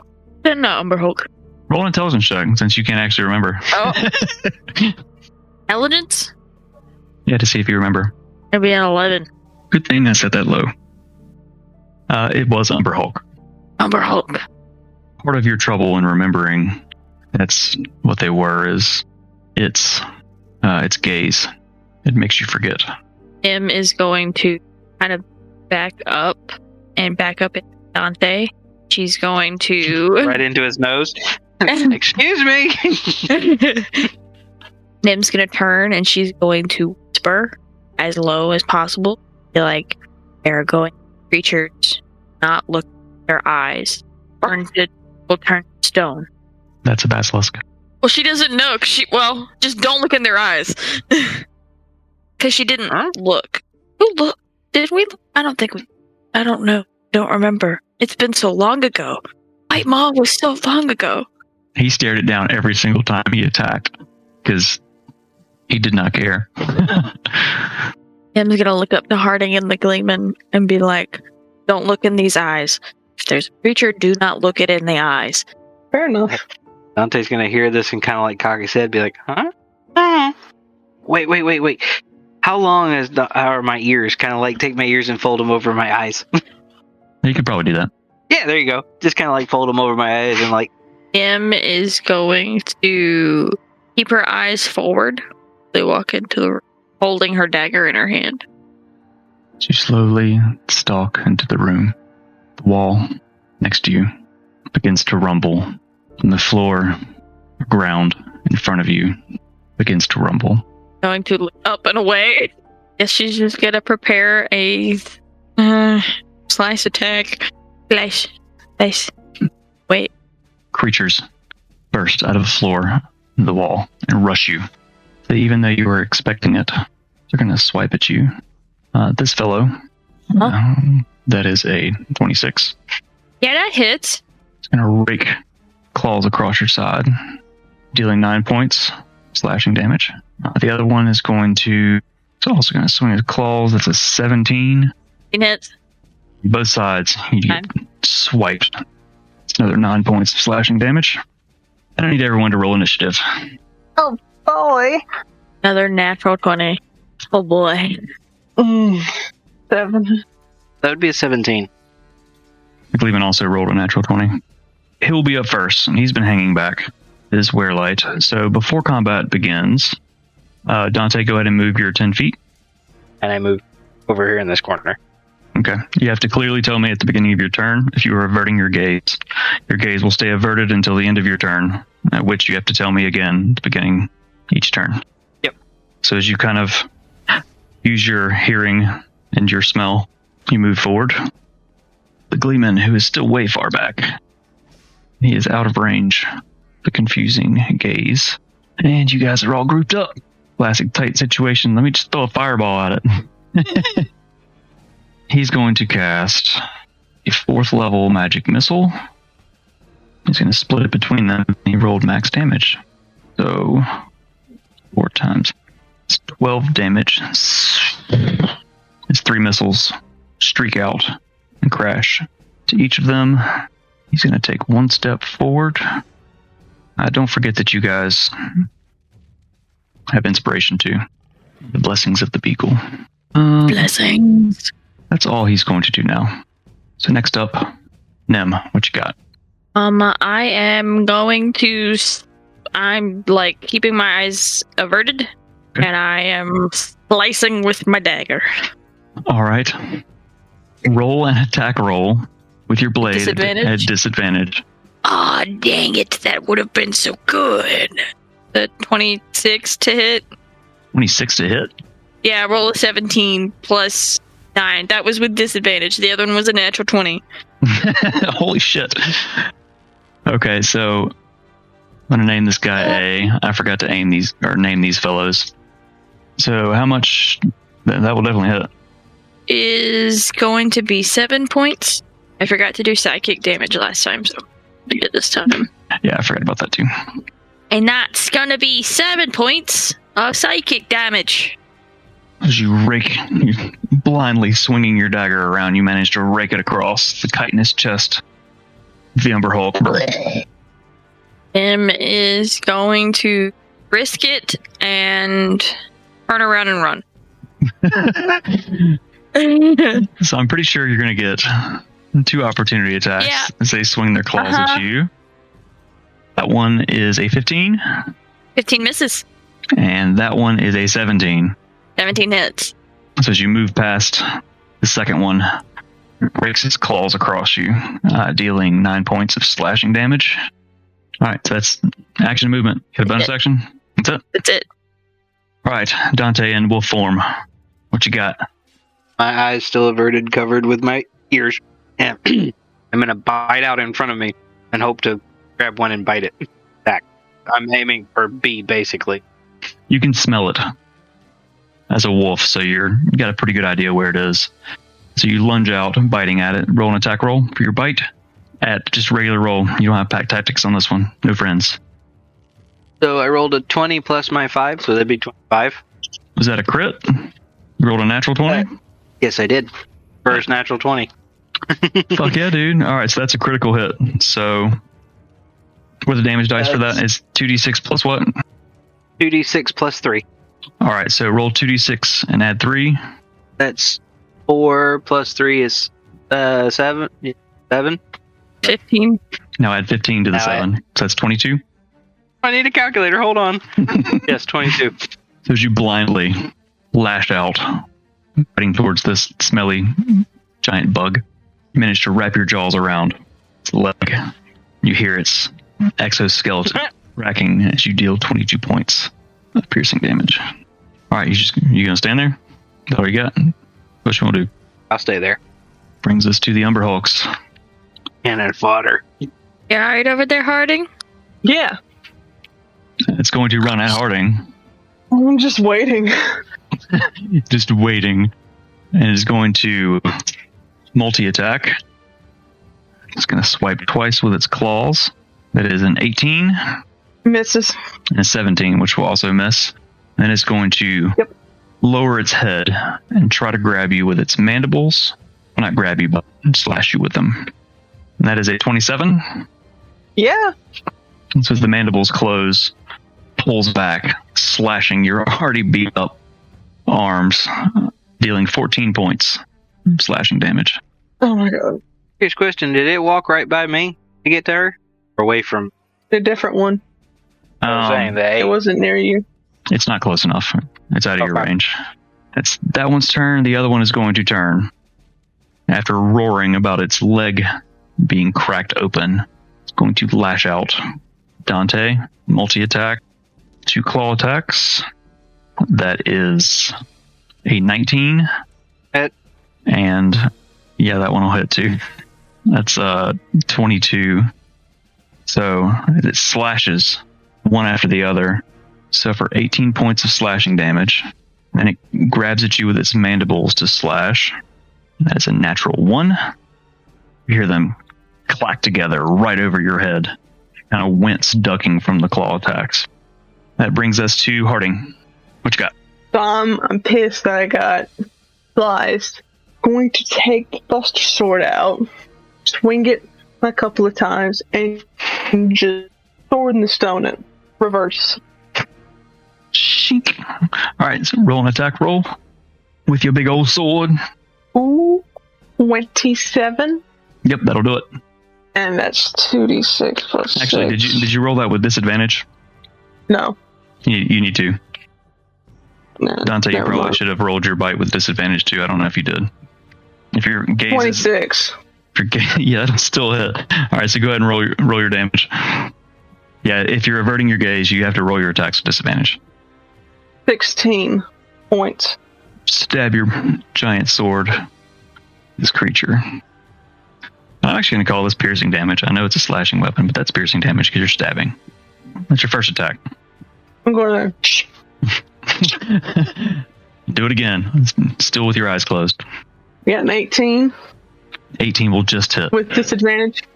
You pull out, you stab back down again. And that's 11. 11 more points of damage.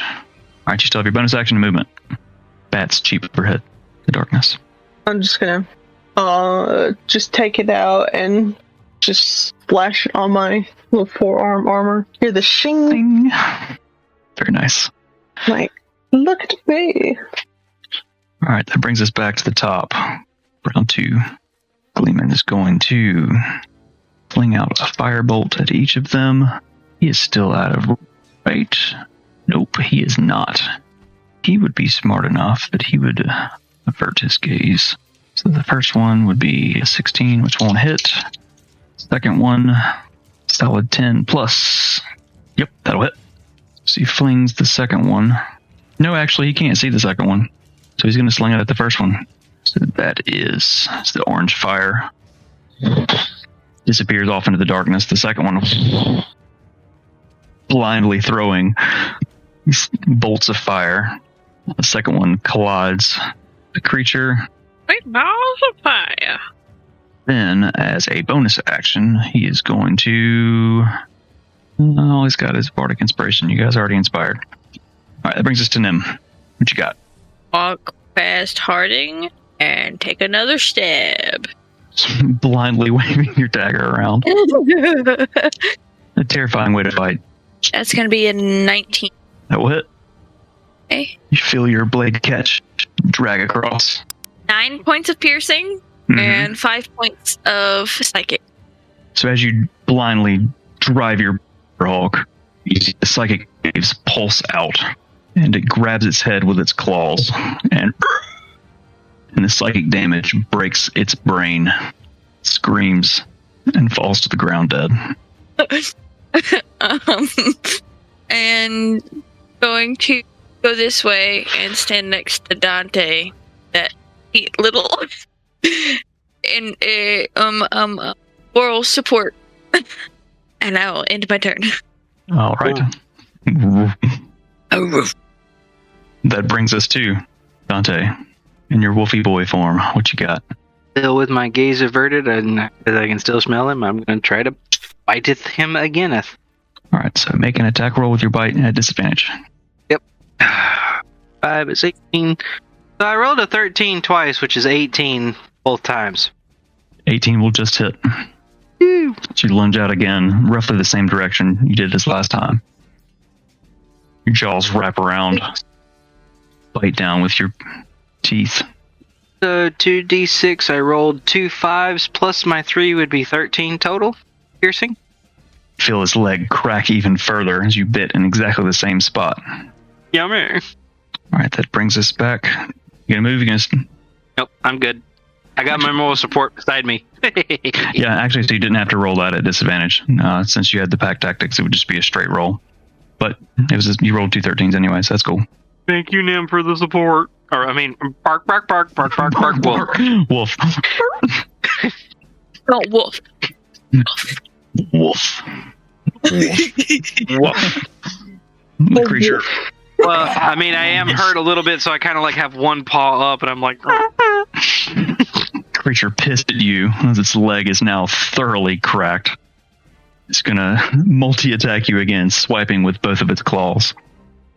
And then swiping again with its mandible. So that is an 18, a 22, and a solid 10. Yep. Alright, so both of the claws catch you.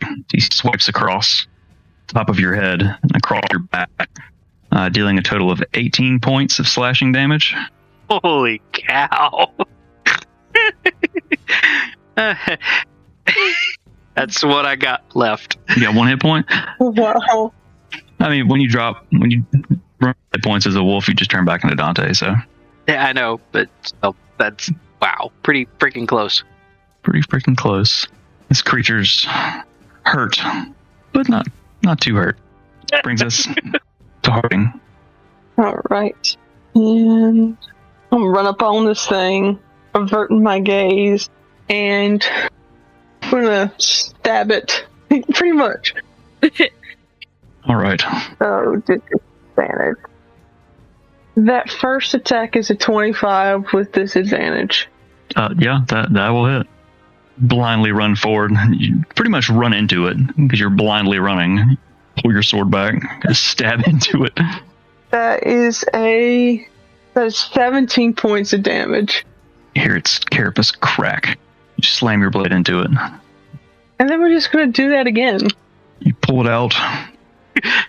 You slam it back in again. That is an 18 with disadvantage, and I would like to say I rolled a solid 10.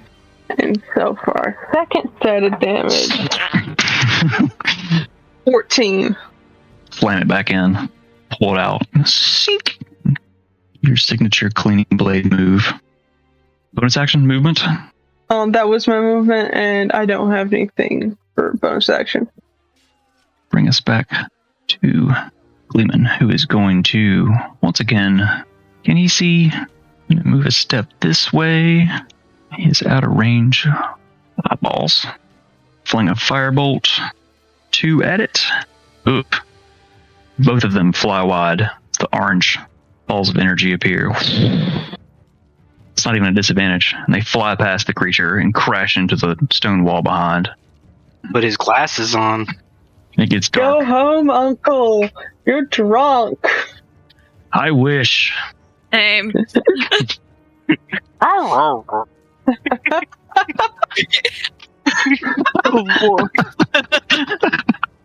That's all he's got. That brings us back to Nim. I'm bringing in old Trusty again, averting my gaze. Blindly.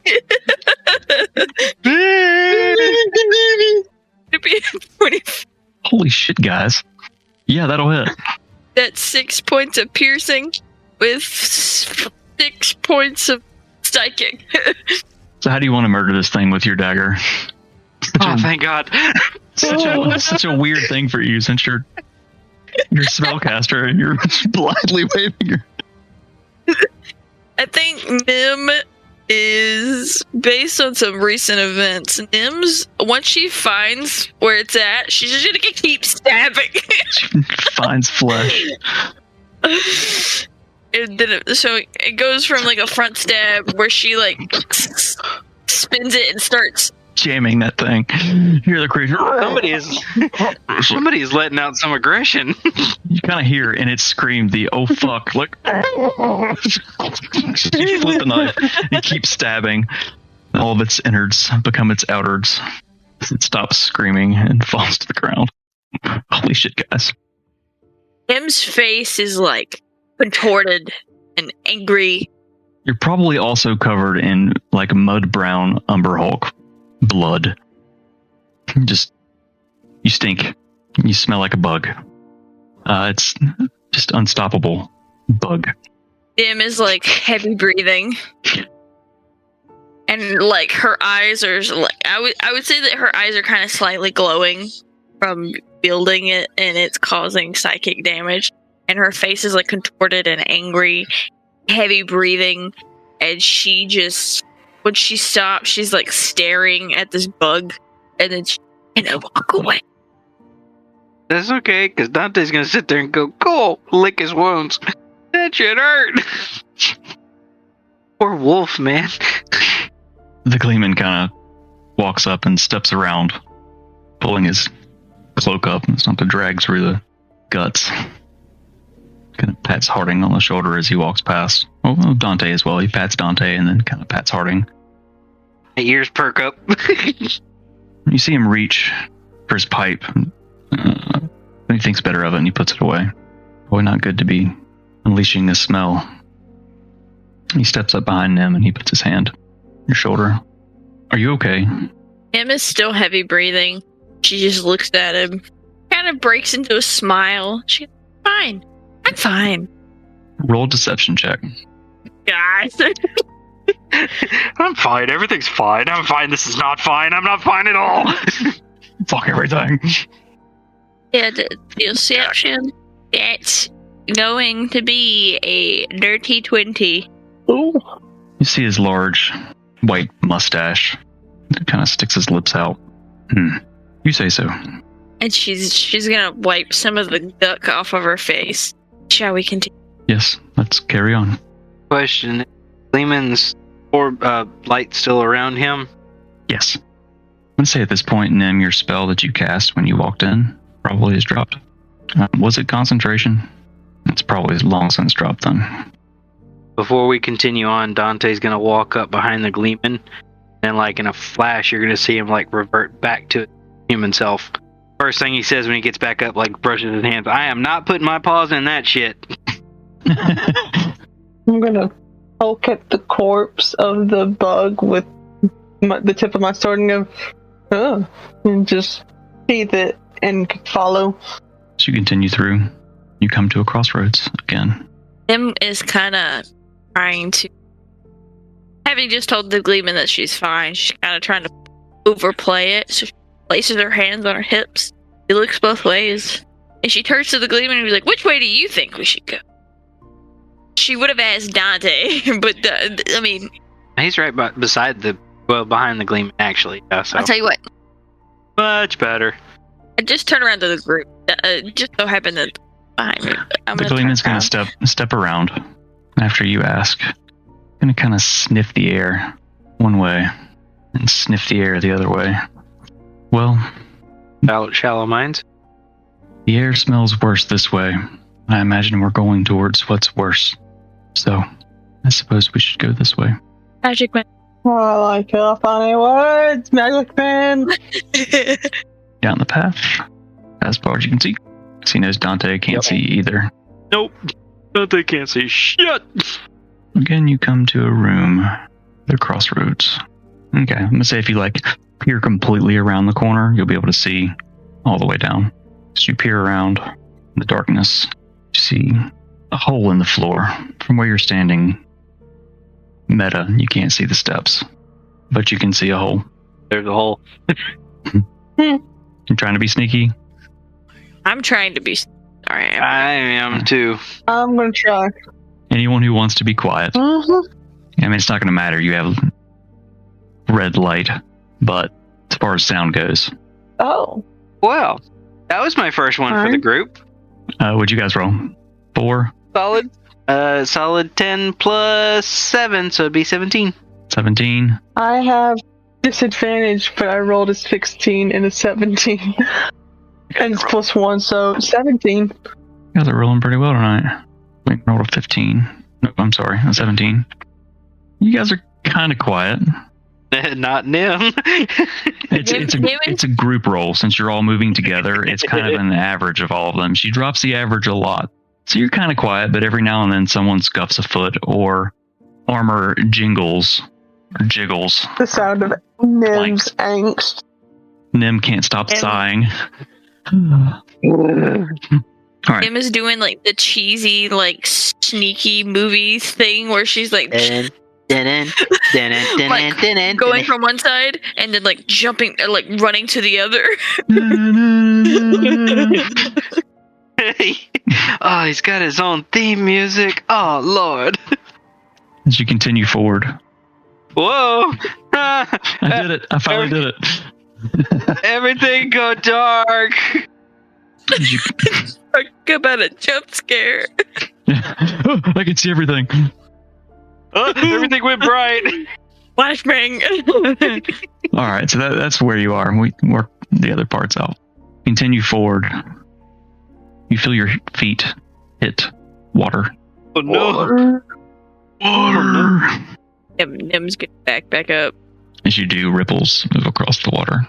Nim's gonna turn around and like grab Harding by the chest plate and be like, Has the Gleeman moved forward any? Yes, he's pretty much following you at this point. Okay. If you get up there next to him, all I'm going to do is do you want me to walk out there and see if there's anything on the water? I mean, I can kind of walk on water. grab something to throw in there, dude. Something to what? Throw in there. Yeah, because I carry a flashlight everywhere. Does Harding do anything? I'm gonna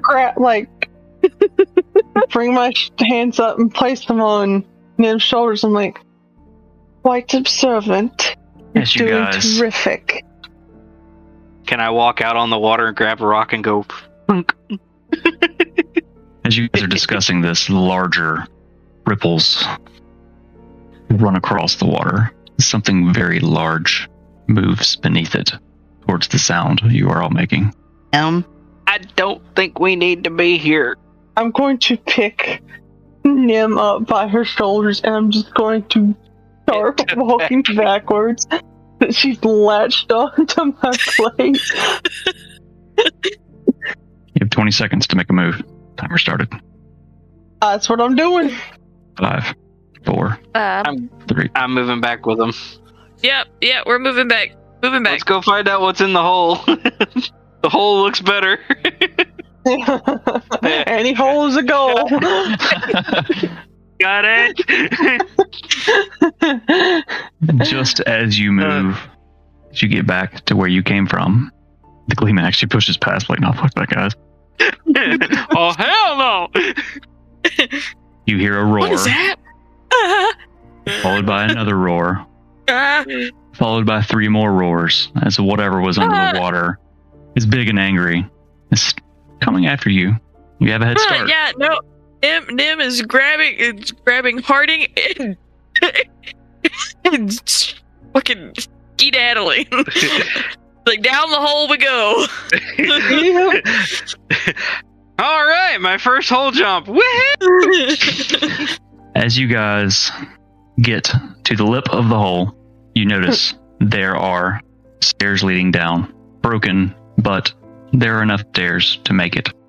Oh, look, we don't have to jump to our doom. We can actually use stairs. How joyful.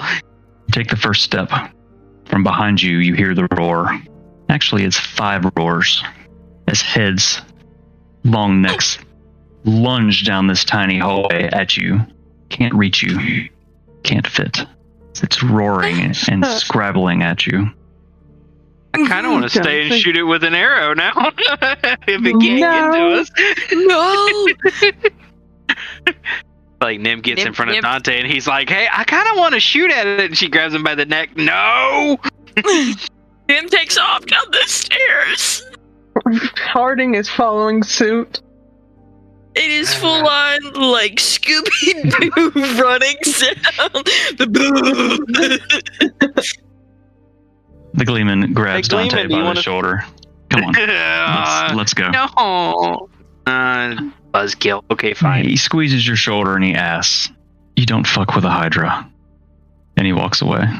You don't fuck, but whatever. You descend in the darkness. The roars still continue from above you. Is the light still on from Lehman? Yes. Okay. I was gonna say if not, I was gonna grab Dante's like arm, but No, his light Hi. persists. Oh my. Yeah. All right. What's the marching order? Nim, then Harding. me, Gleeman grabbing me by the neck, saying, "Come on, Dumbo." As you reach the bottom of the stairs, it looks much like it did above, only darker, dustier, quiet. Everyone roll a perception check. Some dice. 22. No, 23, actually. 23. I did my math wrong. Gleeman also rolled a 23. Dante rolled a 24. Nice. A 6. 15. So in the distance, you hear this sort of a whirring sound. You've heard something similar before. Him has? Everyone has. Do I remember what it was? Wasn't that long ago. It was below Winkham when you were forced to the Feywild. I'm going to look strangely, and then I'm going to follow. Again, you see two paths, one covered in webs. A few webs. Yes, sorry. As you continue forward, they're across at about head height. Harding, roll acrobatics check. It's head height to normal people. You are 7 feet tall. I rolled a dirty 20. You bitch. So, you almost have to crawl. You're kind of like squat walking in your armor, and it's flanking. But you get under the webs without touching them. We're going to roll so terribly next time we play. Right? Right as you continue forward, you see more webs. You see spiders chittering across them. I hate this. They don't see you, and you're not offending them. They're just going about their business. Ooh, mommy. Occasionally disappearing, and reappearing. They crawl across the webs. I hate you. A large room opens before you. Oh no. As you creep. I'm sorry, I'm freaking out. Why? You're leading the way. We following you. Oh. Da-dun, da-dun, da-dun, da-dun, da-dun, da-dun. As you enter this room, what's the distance on your dark vision? 60 feet? 120 feet? 60. The whirring grows louder. So about right there, Nim, you see a swirling black portal. Familiar in that it looks much like yours with the Void Tome, but it's more similar to that of the green portal that you went through to the Feywild and that you returned from the Feywild that Reed opened with the Verdant Tome. This is the tear. Not going to say anything. Finger over her mouth. Point. Harding. And then Dante. Lehman's my, beacon of light. What do you guys do? This is like another archway. You can kind of see. As you move forward, it's just a little crevasse. Okay, so you stop right there. That's as far as you can make it, is right here. What are you guys doing? I'm following them, like, what is going on? This is what we're here for? Correct. I assume so. Terrible. Then why not go into it? The Gleeman's going to follow up. Here's the whispering. What else is there to do? Not exactly what we were talking about. As you stand there talking, in the dark little crevice, you see long, barbed tentacles. An odd feeling washes over you. The same feeling as when you entered. It's lulling you to a sense of comfort. Home. What do you do? Fight or jump in the hole. Hey, Nim, I'll help you. I don't want to stay and fight it, but take my chances with the hole, wouldn't you? Your only other option is to run. Tentacles. Run from a fight? Nim's gonna start sidestepping. Gonna run. Need to it. Before Nim dives for it, Dante's gonna come running by. You said you don't want to be leader no more, so I'll help you, and I'll grab and jump. We'll both jump in at the same time. The Gleeman watches all of you run off. He steps casually, looking over his shoulder at the creature. Harding, have you jumped in yet? Yeah. He stops at the edge. He turns, and the creature looks at him. Doesn't have any eyes, but it looks at him. It roars. The old man kind of laughs. He holds up his finger. And a burning bead of fire forms, and he points it. He casts a bowler fireball, dealing 34 points of fire damage. Oh, shit. So that explodes as you guys are disappearing into the portal. You just see a bright flash of light, and you hear the Gleeman laughing. He jumps in after you. You fall to darkness, tumbling. Greetings, Tensfolk. John Dresser here. Thank you so much for being a part of our story. Be sure to like and follow so you'll never miss the next chapter. You can catch the adventure live and uncut most Fridays at 9 p.m. Eastern on YouTube and Twitch. Just search Solitaire D&D, and we'll see you there.